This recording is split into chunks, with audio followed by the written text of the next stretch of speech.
Okay guys, here I have some potatoes. I actually purchased a large bag of potatoes for about $3.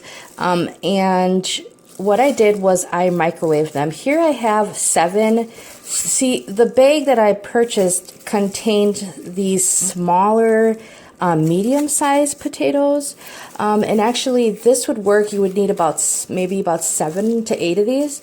But if you have the larger russet potatoes, you'll only need about 5 of those for this recipe.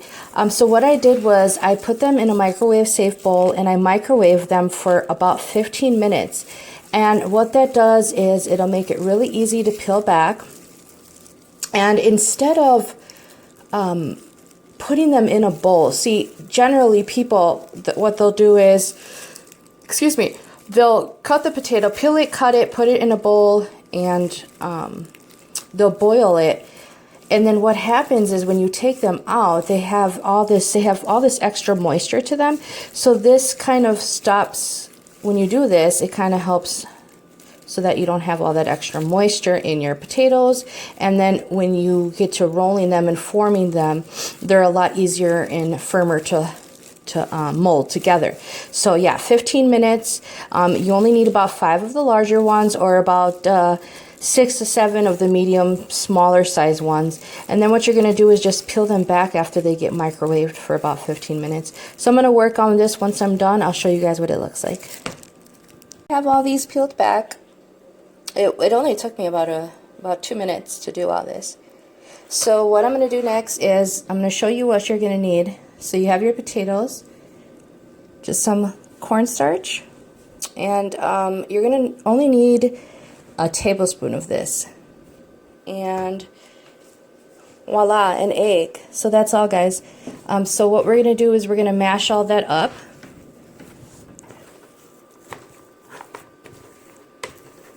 And I'm just going to do this really quick, just to show you show you guys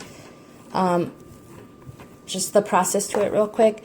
And then I just wanted to show you, you can see how well this is going to form when we start making the balls, and that's because we don't have all that extra moisture that we would have if you were to boil the potatoes.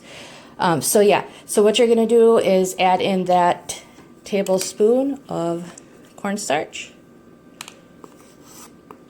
Right in there. And the egg.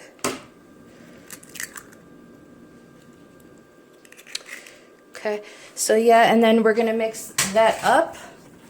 And I will show you guys what it looks like when we're ready to form it all up. Alright guys, so I have the mixture. I have everything mixed up here. What I did forget to tell you is to add about 3 pinches of salt. And that all depends on how you seasoned your meat. Now, if you used saltier seasoning for your ground beef mixture, of course you're not going to want to use a lot of salt for the dough. Make your own. See, I didn't really mention what I all put in my ground beef. Everybody likes their ground beef seasoned differently. If you're curious to what I put in, just send me a message. Instagram, I'm on Instagram. I put the link down below.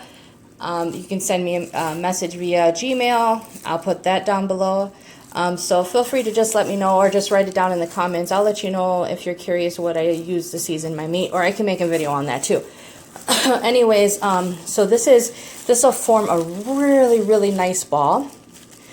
So what we're going to want to do is we're going to roll it up. And I have a plate here with some more cornstarch on it, and that I just kind of put my hands in it. You can see my handprint. I put my hands in it just to kind of coat my glove so it doesn't stick, which is kind of, just use your hands if you wash your hands. I'm just doing this for the video. But so once you get it in a ball, you're going to want to pat it down, squish it, smush it, whatever word you like to use. And then we're going to put a little indentation in the middle here. Okay. And then we're going to grab a tablespoon of our ground beef. You don't want to put too much because it won't close easily then. but I use about a tablespoon of ground beef in there. And what you're going to do is you're going to roll it up slowly. So you can see it's kind of like a flour there, and you're just going to keep working it until it's covered up. Okay? And then you're going to give it a pass through the cornstarch again. And then you have yourself an imperfect ball. So I'm going to work that. I'm going to finish them, make all the balls. Should make about 12 balls, and I'll show you the next step. So I just pulled these out of the freezer. I set them in there for about 5 minutes. I set them in there as soon as I finished rolling them up. So they've been in there, like I said, for about 5 minutes while I heated up my pan of vegetable oil. It's about 1 inch to 2 inches tall. I heated it up to, my stove has the numbers, so low, 2, 3, 4, medium, 6, 7, 8, and high. So I put it on a 7. I let it heat up on a 7 for about 5 minutes, and then I lowered it to a medium. So now I'm going to cook these, and they don't need to cook very long. We're just going to brown them because the meat, the ground beef, was already cooked. So we're going to put them in there.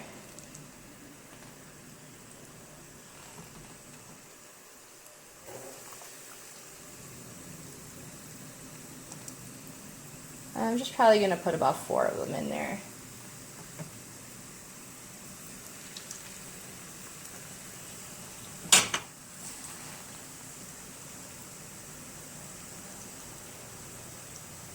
Sorry if you hear cars driving by. I actually have my window open there.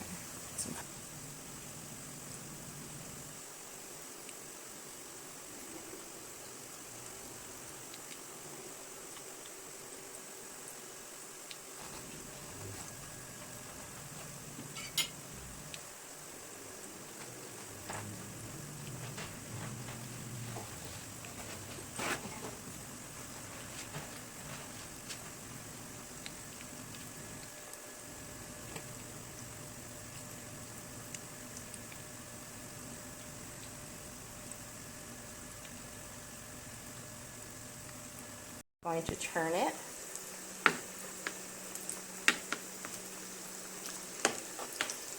So you can see how they are nicely browned.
Place them on the paper towel there.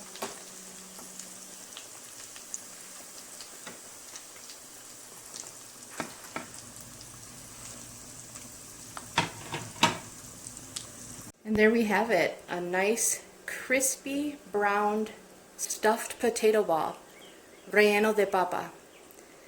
We're going to cut it in half so you guys can see the inside. And I just have some hot sauce here. I put some Valentina's. Choose your weapon wisely. You could eat it just like this though without the hot sauce. I like it with hot sauce, guys. I like everything with hot sauce. But this is what it looks like, guys. You got your seasoned ground beef in the middle around a nice crispy, crunchy, stuffed potato ball.